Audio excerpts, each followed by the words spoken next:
এখানে পাহাড়ের মাঝখান দিয়ে আঁকাবাঁকা রাস্তা, আর এখানে খ্রিস্টানদেরকে কবর দেওয়া হয়। ঘুরে পড়ছি রোমানাপাড়া।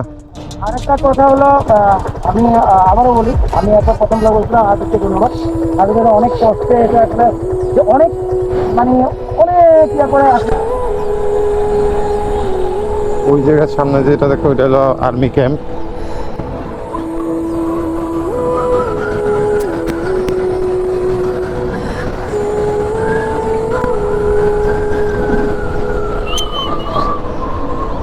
আপনার একটা জিনিস দেখাই, এটা হলো আপনার পুরানো যে রাস্তাটা, নতুন রুমানাপাড়ার যে রাস্তা, এটা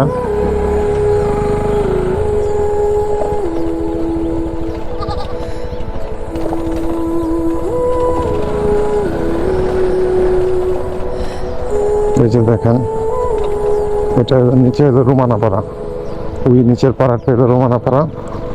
আমি চলে যাবো, বৃষ্টি আসতেছে, তাই পাড়াটার মুখটা খালি একটু দেখা গেলাম। এই যে রুমানাপাড়া, এটা এখনো মাটির রাস্তা, এগুলো হবে। আর এটা কিন্তু পুরনো, এই রাস্তাটা হলো পুরনো রাস্তা রুমানাপাড়ার, যেটা দিয়ে মানে আপনার বান্দরবাগি থেকে সহজে আসা যায়।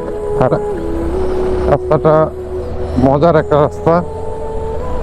আল্লাহ আলহামদুলিল্লাহ, এই পাড়াটাও ঘোরা হলো। ভাই ঘুরে পড়ছি রোমানাপাড়া। আরেকটা কথা হলো, আমি আবারও বলি, আমি একটা প্রথম বলছিলাম আজকে ধন্যবাদ। তাদের অনেক কষ্টে এটা একটা যে অনেক মানে অনেক ইয়ে করে আসে। আমরা যাই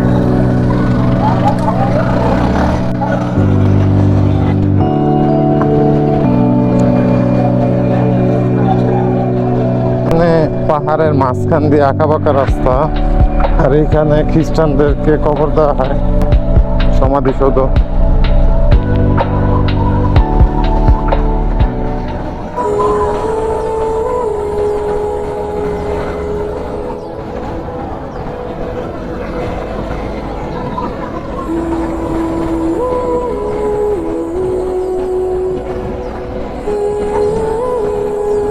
ভিডিওটা একটু বড় হবে, কিন্তু পুরোটাই ছাড়বো আমি আপনাদের মাঝে, যদি কোনো প্রবলেম না হয়। এই যে সংসাং করা ক্যাম্প, এই ক্যাম্প এখন আমরা ক্লোজ করতেছি, চলে আসছি ক্যাম্প থেকে।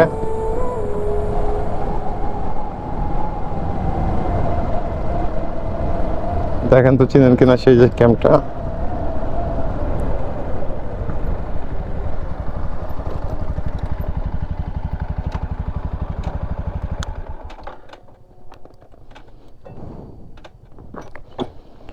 এটা হলো সংসাংপাড়া ক্যাম্প, আর্মি ক্যাম্প। তাহলে এখানে একটু বিদায় নিয়ে চলে যাব, চলুন।